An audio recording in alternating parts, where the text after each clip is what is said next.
کیا ہے یار؟ وہ اس کی حرکت پر جھنجھلا گیا۔ یہ لو یار، تمہارے لیے ہے۔ ارباز پورچ میں کھڑی اسپورٹس بائک کی چابی نکال کر اس کی طرف بڑھاتے ہوئے بولا، نہیں، میں یہ نہیں لے سکتا۔ وہ اکڑے لہجے میں بولا، ادھار دے رہا ہوں، جب تم جاب پر لگ جاؤ گے تو پائی وصول کروں گا تم سے۔ ارباز نے اس پر جال تانا۔ جب میں سمجھنے لگا کہ امپورٹڈ اسپورٹس بائک کی رقم تم کو چکا سکتا ہوں تو بلا جھجک تم سے چابی پکڑ لوں گا۔ وہ جال میں پھنسنے کو بالکل بھی تیار نہ ہوا۔ جانتے ہو فراب، ایک بار تم نے باتوں باتوں میں مجھ سے ایک بات کہی تھی، وہ مجھے اب تک یاد ہے، ارباز نے سنجیدہ لہجے میں کہا۔ کون سی بات؟ وہ چونکا۔ تم نے اپنی اس خواہش کا اظہار کیا تھا کہ تم اپنی وائف کو بائک پر ہنی مون پر لے کر جاؤ گے، اسے خوب گھماؤ گے، مختلف شہروں کی سیر کرواؤ گے، ڈھیر ساری شاپنگ کروانے کے ساتھ ساتھ اچھے اچھے ہوٹلز میں کھانا کھلاؤ گے۔ ارباز نے یاد دہانی کرائی۔ ہاں کہا تھا تو، وہ ماتھے پر سلوٹیں لاتے ہوئے پوچھنے لگا۔ تو میرے یار، یہ کیسے ہو سکتا ہے کہ میں تمہیں ہنی مون پر جاتے ہوئے دیکھوں، اور وہ بھی بائک کے بغیر؟ یہ کیسے ہو سکتا ہے؟ ارباز نے کہا۔ مگر میں یہ… پلیز یار، میری بات مان جاؤ اور بائک کی چابی لے لو۔ اگر تم نے ایسا نہ کیا تو مجھے تمام عمر پچھتاوا رہے گا کہ میں اپنے دوست کی ایک چھوٹی سی خواہش بھی پوری نہیں کر سکا۔ پلیز یار، لے لو، میری خوشی کی خاطر۔ ارباز چابی اس کی طرف بڑھاتے ہوئے منت بھرے لہجے میں بولا، ایک شرط پر میں تمہاری بات مانوں گا۔ وہ نیم رضامندانہ لہجے میں گویا ہوا۔ مجھے تمہاری ہر شرط منظور ہے۔ ارباز نے شرط سنے بغیر منظوری بھی دے دی۔ آئندہ تم رقم کے معاملے میں میری کبھی مدد نہیں کرو گے۔ فراب نے یہ کہتے ہوئے کی رنگ اس کے ہاتھ سے پکڑ لی، جبکہ ارباز ہونکوں کی طرح اس کا منہ تکنے لگا۔ سوہنی کو توقع نہیں تھی کہ فراب کے گھر والے اس کی اس قدر پذیرائی کریں گے۔ رفعت خاتون اور ریحانہ بیگم اسے بالکل موم کی گڑیا سمجھ رہی تھیں، اور اوپر سے فراب کی شوخ اور شرارتی نظریں اسے پگھلائی جا رہی تھیں۔ یہ لڑکی تو بہت شرمیلی ہے۔ رفعت خاتون کئی بار یہ جملہ کہہ چکی تھیں، یہ دیکھے بغیر کہ اس بیچاری کی بار بار سرخ ہوتی رنگت اور جھکتی نظر میں فراب کا کتنا عمل دخل ہے۔ سوہنی کو یوں لگ رہا تھا جیسے وہ جنت میں آ گئی ہو، ہر کوئی اس کا خیال رکھ رہا تھا، اس پر پیار جتا رہا تھا۔ خیال رکھنے اور پیار جتانے میں مشیب تو سب کو پیچھے چھوڑ گیا تھا، ہر وقت اس کے ساتھ چمٹا رہتا، اور سوہنی کو فراب کی شوخیوں سے بچنے کے لیے مشیب کی صورت میں ایک ہتھیار میسر آ گیا تھا، مگر وہ بھی اپنے نام کا ایک تھا، کہاں باز آتا۔ مشیب کا بازو پکڑنے کے ساتھ سوہنی کا ہاتھ بھی پکڑ لیتا، اور وہ بیچاری اس خیال سے کہ کہیں رفعت خاتون اور ریحانہ بیگم نہ دیکھ لیں، شرم اور خوف سے پانی پانی ہو جاتی، اور وہ اس کے چہرے پر آتی شرم کی لالی سے محظوظ ہوتا۔ وہ صحن میں چارپائی پر ریحانہ بیگم کے پاس بیٹھی انہیں سبزی کاٹتے ہوئے دیکھنے کے ساتھ ساتھ ان سے باتیں کر رہی تھی۔ اس نے مدد کرنے کی کوشش کی، مگر انہوں نے پیار سے یہ کہتے ہوئے اسے منع کر دیا تھا کہ ابھی اپنے ہاتھوں پر لگی مہندی تو اتر لینے دو، پھر شوق سے کام کرتی رہنا۔ فراب باہر سے آیا تو اسے وہاں بیٹھی دیکھ کر وہیں آ گیا اور ریحانہ بیگم کے قریب بیٹھتے ہوئے کٹی ہوئی گاجروں کے ٹکڑے اٹھا کر کھانے لگا۔ آپی سونو بہت سگڑ ہے، آلو کے پراٹھے تو بہت مزے کے بناتی ہے۔ وہ بات تو ریحانہ بیگم سے کر رہا تھا، مگر اس کے پاؤں کی انگلیاں سوہنی کی نرم و نازک پنڈلی پر پیانو بجا رہی تھیں۔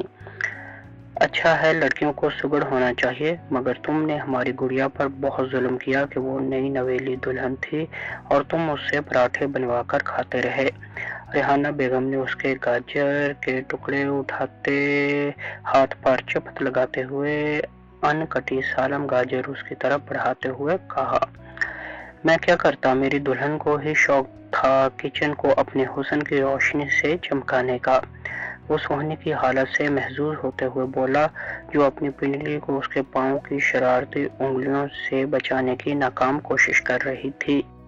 ریحانہ بیگم سمجھدار خاتون تھیں، سوہنی کے کسمسانے اور بار بار پہلو بدلنے سے سمجھ گئیں کہ فراب اسے ضرور تنگ کر رہا ہے۔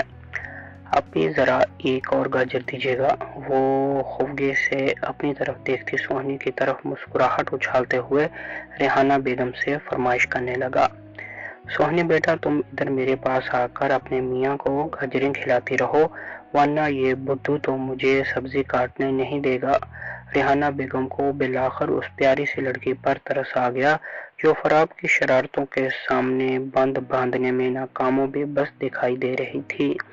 جی اپی، وہ ان کے قریب کھسکتے ہوئے بولی تو ریحانہ بیگم نے مشکل سے اپنی ہنسی روکی، کیونکہ سوہنی کا لہجہ اور انداز ایسا تھا جیسے اسے بہت بڑی آفت سے نجات دلائی گئی ہے۔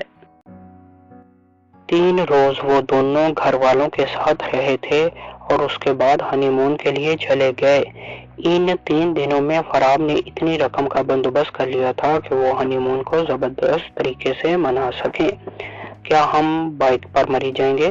سوہنی نے اسے مختصر سامان کے ساتھ بائک سٹارٹ کرتے ہوئے دیکھ کر حیرت سے پوچھا تھا۔ ہاں بالکل، وہ مسکراتے ہوئے بولا۔ ارے اتنی دور میں تھک جاؤں گی، اس نے پیار بھرا احتجاج کیا۔ بے فکر رہو، ہم سفر کم اور سیر و تفریح زیادہ کریں گے، وہ اس کا احتجاج رد کرتے ہوئے بولا۔ آپ کیوں بائک پر جانا چاہتے ہیں؟ گاڑی پر جاتے ہیں نا، وہ اس کے قریب آتے ہوئے لاڈ سے بولی۔ بائک پر تمام سفر میں تمہارا ہاتھ میرے شولڈر پر رہے گا، جبکہ گاڑی پر جانے کی صورت میں ایسا نہیں ہوگا۔ تمہارے جیسی خوبصورت بیوی ساتھ ہو تو پھر کس ظالم کا جی چاہے گا کہ وہ بائک کو چھوڑ کر گاڑی کی ڈرائیونگ کرے؟ فراب نے اس کا ہاتھ پکڑ کر اسے بائک پر بٹھاتے ہوئے کہا اور ساتھ ہی بائک آگے بڑھا دی تھی۔ وہ جو بائک پر اتنے طویل سفر سے ڈر رہی تھی، اب اس سے زیادہ اور کوئی خوش دکھائی نہیں دے رہا تھا۔ وہ 6 روز میں مری پہنچے تھے۔ 2 روز انہوں نے اسلام آباد میں قیام کیا تھا۔ وہ جو ناولز اور شاعری کا مطالعہ کرتے ہوئے سوچا کرتی تھی کہ یہ مصنف اور شاعر لوگ کتنے رومانٹک ہوتے ہیں، حقیقی زندگی میں ان سے زیادہ رومانوی باتیں کرنے والا اور کوئی نہ ہوگا، مگر فراب نے اس کی سوچ کو غلط ثابت کر دیا تھا۔ وہ نہ مصنف تھا نہ شاعر، مگر اسے پیار کی اس دنیا کی سیر کروا رہا تھا کہ اس کے اب تک پڑھے ناولز کے ہیروز نے بھی ایسا نہیں کیا تھا۔ وہ ایسے شوخ اور رومانوی جملے اس کی طرف اچھالتا تھا کہ ایک بار تو سوہنی کا جی چاہتا کہ وہ تمام لحاظ اور شرم و حیا بالائے طاق رکھ کر اسے بھرپور پیار بھرا جواب دے، مگر پھر نفسانی حیا آڑے آ جاتا۔ فراب اس کی آنکھوں میں رقم یہ تحریر پڑھ لیتا اور مسکراتے ہوئے خود پیار کا پہلا قدم اس کی جانب بڑھا کر اسے اس کی چاہت کے اظہار کا موقع فراہم کر دیتا۔ وہ ذہین تھا، اس کے عورت ہونے کا بھرم بھی قائم رہنے دیتا تھا اور اس سے اپنا پیار اور چاہت بھی وصول کر لیتا تھا۔ سوہنی کے لیے مری پہنچنے کا سفر بھولنا محال ہو رہا تھا۔ راستے میں آنے والے تقریباً ہر چھوٹے بڑے شہر کی فراب نے اسے سیر کروائی تھی، ہر شہر کی مشہور ڈش کھلوائی تھی، بہت ساری شاپنگ کروائی تھی، اور وہ کوریئر سروس کے ذریعے بہت سا سامان گھر کے ایڈریس پر بھجوا بھی چکی تھی، جس میں زیادہ تر شاپنگ مشیب ریحانہ بیگم اور رفعت خاتون کے لیے ہی کی گئی تھی۔ اسلام آباد سے مری کا سفر تو کچھ اور بھی یادگار ہو گیا تھا۔ وہ اس طرح کہ انہوں نے جس ہوٹل میں قیام کرنا تھا اس سے ابھی وہ کافی فاصلے پر تھے کہ بائک خراب ہو گئی۔ مغرب کا وقت تھا اور سڑک کے دونوں طرف گھنا جنگل تھا۔ وہ تو مارے خوف کے فراب سے لپٹی جا رہی تھی۔ سونو بہادر بنو، مارشل آرٹ کی ماہر ہو کر ایسی بزدلی کا تو مظاہرہ نہ کرو، فراب نے اسے جوش دلایا۔ جنگل سے شیر نکل کر مجھ سے یہ تو نہیں پوچھے گا کہ لڑکی تم مارشل آرٹ کی ماہر ہو کہ نہیں، بلکہ وہ تو مجھے کھانے کی کرے گا۔ وہ اس سے الگ ہونے کو قطعاً تیار نہ تھی۔ فراب کو ہنسی بھی آ رہی تھی اور اس پر ترس بھی۔ سونو جانے مجھ سے الگ ہوگی تو میں بائک کا نقص درست کر پاؤں گا، ورنہ ساری رات ہمیں یہیں بتانی پڑے گی۔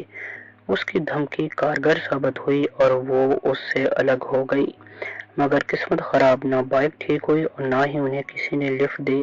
رات ہو چکی تھی اور جنگل کے بیچ سڑک پر کوئی عام گاڑی تو کیا مسافر بس بھی نہ رکتی کہ کہیں مسافروں کے روپ میں ڈاکو ہی نہ ہلہ بول دیں۔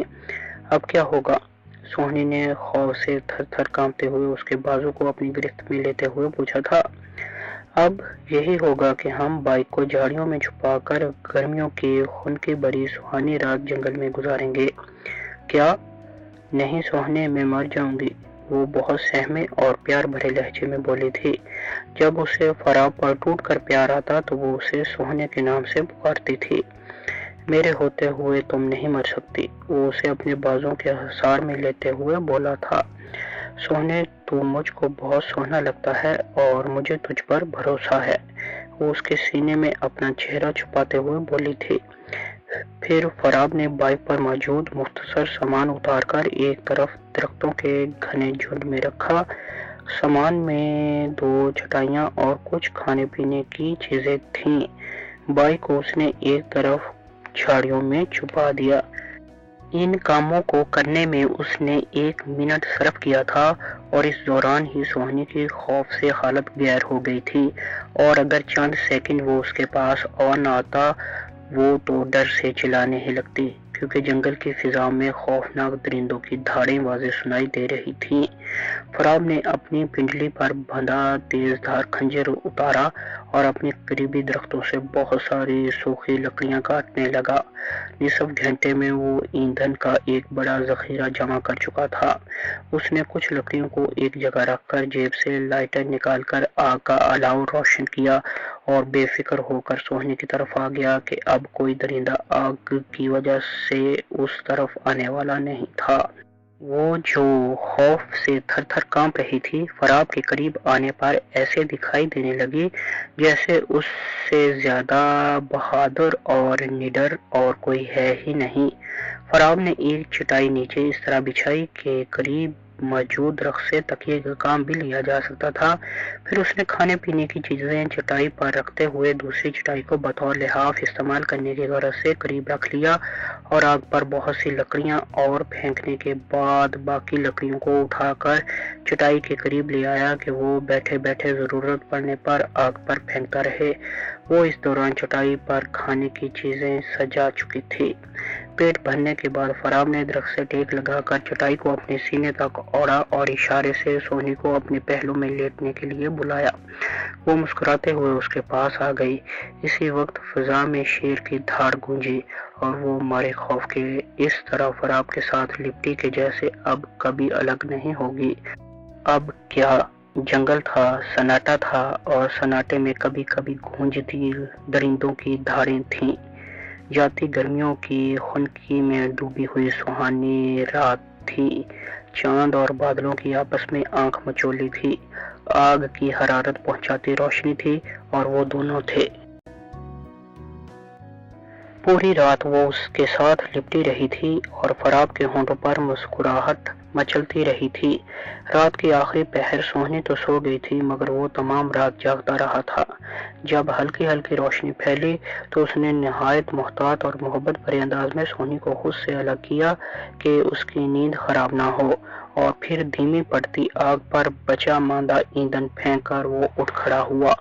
تھوڑی سی تلاش کے بعد اسے پانی کا چشمہ مل گیا۔ جوس کی خالی بوتل وہ ساتھ اٹھا لایا تھا۔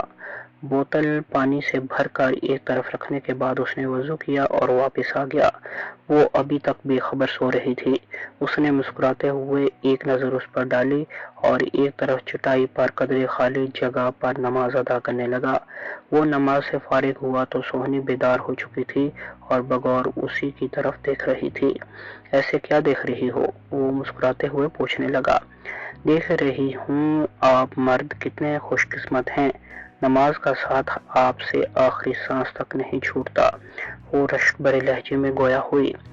ہاں یہ تو ہے، مگر ہمیں اللہ تعالیٰ کی تقسیم پر خوش رہنا چاہیے۔ اس نے جس کو جو بنایا، جیسا بنایا، اچھا ہی بنایا ہے۔ عورت کو اللہ تعالیٰ نے اگر نازک بنایا ہے تو اس پر احکامات کی ادائیگی میں بھی نرمی فرمائی ہے۔ مرد میدان جنگ میں بھی ہو تو نماز اس پر فرض ہے، جبکہ عورت اپنی نزاکت کی وجہ سے گھر میں رہتے ہوئے بھی مخصوص دنوں کے لیے اس فرض کی ادائیگی سے مستثنیٰ ہے۔ اسلام نے عورت کو وہ مقام دیا ہے کہ اسے اپنے عورت ہونے پر رشک کرنا چاہیے، نہ کہ شکوہ۔ وہ اٹھتے ہوئے نصیحتی لہجے میں بولا، جی بالکل، ہمیں اللہ کی رضا پر راضی و خوش رہنا چاہیے۔ وہ متفق انداز میں سر ہلاتے ہوئے بولی، سامنے پڑی بوتل میں تازہ پانی ہے، تم منہ ہاتھ دھو لو، پھر ہمیں چلنا بھی ہے۔ موسم کے تیور کافی خطرناک لگ رہے ہیں، لگتا ہے بارش جم کر برسے گی۔ فراب بائک کی جانب قدم بڑھاتے ہوئے بولا تو وہ جلدی جلدی اس کی ہدایات پر عمل کرنے لگی۔ پھر جب وہ بائک لے کر آیا تو وہ منہ ہاتھ دھونے کے ساتھ ساتھ چٹائیاں وغیرہ بھی تہہ کر کے سمیٹ چکی تھی۔ بائک تو خراب ہے، اب ہم کیسے جائیں گے؟ وہ اس کے قریب جاتے ہوئے اچانک یاد آنے پر بکھلائے لہجے میں پوچھنے لگی، تم سے کس نے کہا کہ بائک خراب ہے؟ فراب سنجیدگی کی انتہا کو پہنچے ہوئے لہجے میں گویا ہوا، کل شام آپ ہی نے تو کہا تھا۔ وہ حیرت بھرے لہجے میں بولی، میں نے کہا تھا؟ وہ سوچتے ہوئے بلند آواز میں بڑبڑایا، تو اور کیا میں نے کہا تھا؟ وہ خفگی بھرے لہجے میں گویا ہوئی، ہاں یاد آیا، واقعی میں نے کہا تھا۔ میرے دماغ کو بھی معلوم نہیں کیا ہوتا جا رہا ہے۔ تم اپنی ناراضگی ختم کرو تو ایک بات کہوں؟ وہ اس کے ہاتھ سے چٹائیاں پکڑ کر بائک پر رکھتے ہوئے بولا، جی کہیے۔ پہلے تم بائک پر بیٹھو، بارش آنے والی ہے۔ مگر بائک تو خراب۔ سوہنی کی بات سٹارٹ ہوتی بائک نے نامکمل ہی رہنے دی تھی۔ آپ نے مجھے بدھو بنایا، جائیے میں آپ سے بات نہیں کرتی۔ وہ بائک پر بیٹھتے ہوئے نروٹھے لہجے میں بولی۔ فراب نے موسم کے تیور دیکھتے ہوئے مسکرا کر بائک آگے بڑھا دی۔ ناراض ہو؟ تھوڑے توقف کے بعد وہ پوچھنے لگا۔ وہ خاموش رہی اور اس سے قدرے ہٹ کر بیٹھی رہی۔ ارے میرے کندھے پر ہاتھ رکھتے ہوئے میرے ساتھ چپک کر تو بیٹھو، تبھی تو میرا بائک پر ہانی مون کے لیے آنے کا مقصد پورا ہو پائے گا۔ وہ احتجاجی لہجے میں بولا، آپ مجھ سے بات مت کریں، میں آپ سے سخت خفا ہوں۔ وہ خفگی بھرے لہجے میں گویا ہوئی، ارے جانے جا، بائک کی خرابی کا بہانہ ضروری تھا۔ اگر میں ویسے تم سے کہتا کہ میرا جی چاہتا ہے کہ رات کی تاریکی ہو، جنگل کا سناٹا ہو، درندوں کی وحشت ہو، چاند کی مدھم چاندنی ہو، ہوا کی خنکی ہو، آگ کا الاؤ ہو، اور تم میرے سینے سے اس طرح چپکی ہو کہ ساری رات تمہیں خود کی بھی خبر نہ ہو، بس مجھ پر بھروسہ کرتے ہوئے تم مجھ میں ہی گم ہو گئی ہو، تو تم میری بات ہرگز نہ مانتی، اور اگر بالفرض میری خوشی کی خاطر مان بھی جاتی تو مجھ کو وہ حقیقی لطف نہ آتا جو اب آیا ہے۔ فراب نے کہا تو وہ بے اختیار اس کی پیٹھ پر مکے برساتے ہوئے اس کے ساتھ چپک گئی، جس کا مطلب واضح تھا کہ اس کی ناراضگی ختم ہو چکی ہے۔ وہ ابھی راستے میں ہی تھے کہ موسلا دھار بارش شروع ہو گئی تھی۔ ہوٹل ابھی کافی دور تھا اور وہ دونوں مکمل طور پر بھیگ گئے تھے۔ جانتے ہیں بارش مجھے ہمیشہ سے پسند ہے اور اس میں بھیگنا تو میرا پسندیدہ مشغلہ ہے۔ سوہنی چلتی بائک پر اپنے دونوں بازو پھیلا کر بارش کی بوندوں کو اپنے گلے لگنے کی دعوت دیتے ہوئے بولی، اس کا مطلب ہے میں بائک کی سپیڈ کم کر دوں تاکہ ہم زیادہ سے زیادہ بھیگ سکیں۔